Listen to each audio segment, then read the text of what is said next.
This is the Oris Big Crown ProPilot X, and today I'm going to take you over this new release.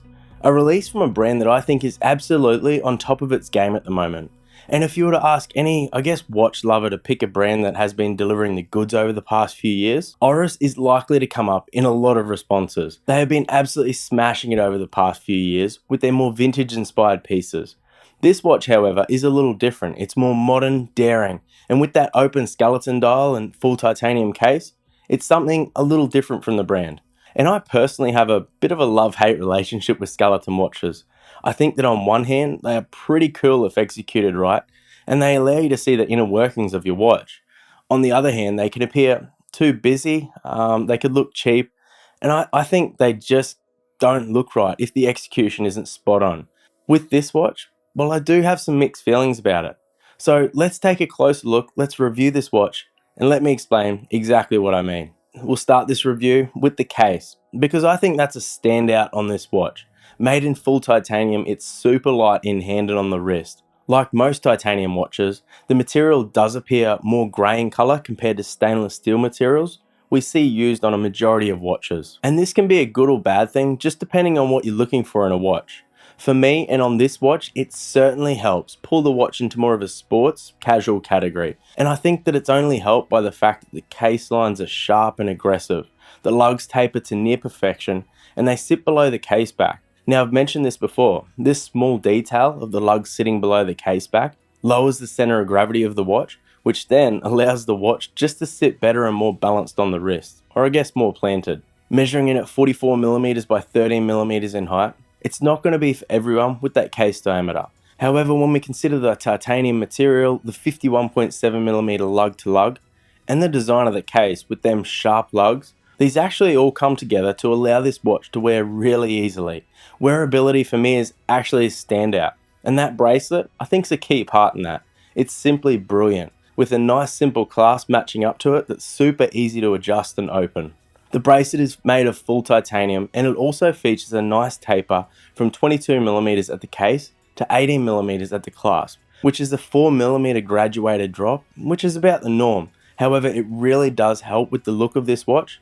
Not to mention, I think it improves the general wearability. On the wrist, the dull grey titanium material means that this watch is at home in more casual sporty environments, and I think that it fits the direction and purpose of this release really well. Those sharp angles and lines are no mistake. For me, it's not trying to be a cute watch, it's an aggressive looking watch. And a standout feature on the case is that bezel. It only helps with those aggressive lines.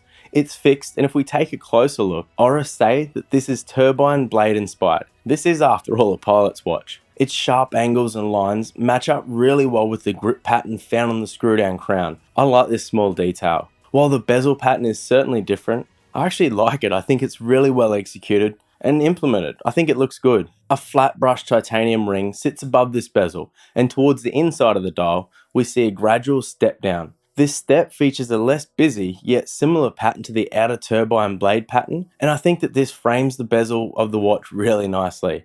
It wraps around what is arguably the centerpiece of this watch, and that is the dial. When we take a look at the dial, the architecture in place in the dial is just enough to support the second subdial, the hand stack, and the large power reserve indicator. The minimal bracing allows for the skeletonized caliber 115 to be on full display, and it's pretty cool to look at.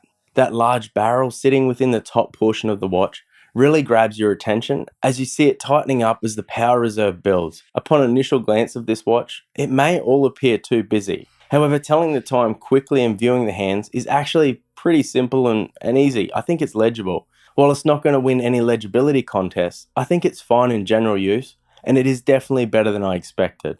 The large hands feature brass as the base material, and thankfully there is white loom that covers a majority of the visible surface area. This hit of white from the loom provides the basis for legibility across all the hands, and without the loom, the hands would simply blend too much into the busy backdrop. The visible surfaces feature a rather industrial look up close, and with this release, Oris set out to maintain a raw, unaltered look, and they delivered. Rough surfaces and matte surfaces provide for really interesting viewing up close. While the dial is rather clean in terms of foreign materials, it is rough and, dare I say, unrefined up close. And I get that this was the aim for Oris with this release.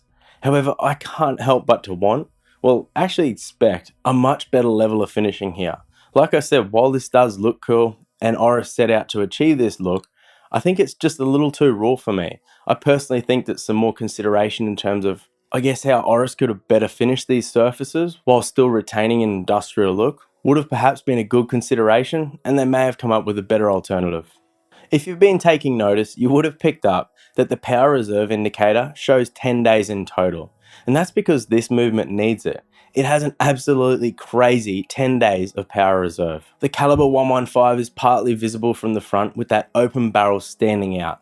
However, this movement is best appreciated when we turn the watch over. This newly developed caliber 115 is on full display and it's stunning visually. It features 38 joules, it beats away at 21,600 vibrations per hour, and it has that 240 hours of power reserve. The movement fills a large portion of the 44mm case with all gears, bridges, springs spread out across that large base. While I'm personally not a big fan of the finished surfaces on the dial, the caseback is a different story. Yes, the matte, surfaces still remain, however they contrast well against the polished sections on display. I think that the light grey finish that we see across the majority of the caseback looks more slick, at home, and appropriate for this watch. Look, experimenting is a good thing, and I like brands that just have a go.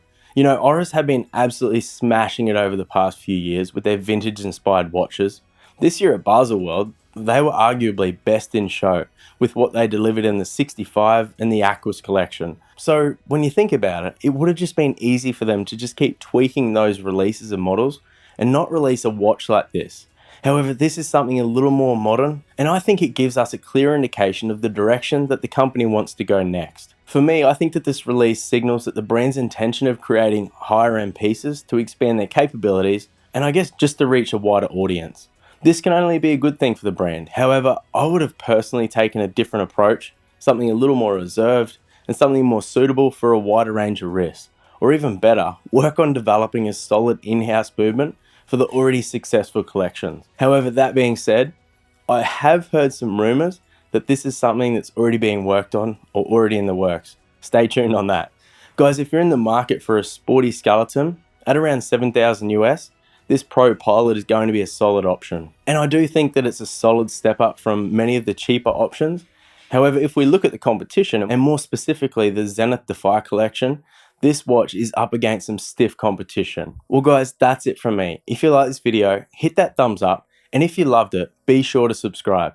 And if you want to get involved in the conversation around this new release from Oris, make sure you drop a comment below and let us know your thoughts. Catch you later.